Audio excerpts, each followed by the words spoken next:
if you're one of those sedentary women, even if it's 5 or 10 minutes, get off the couch because you're likely to have a huge benefit. Now, our perfect sort of target would be, I call it the 20-10-5 rule.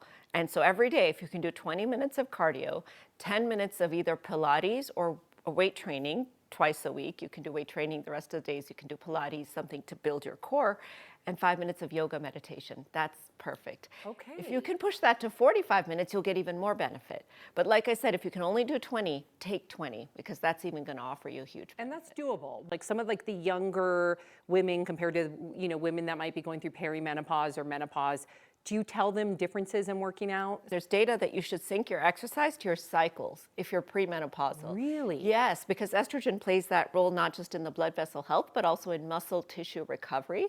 So they said really you should peak exercise during ovulation because that's when your estrogen levels are the highest. So your muscle recovery will be the highest. If you're a postmenopausal woman, your muscle recovery is actually slower by about 20%.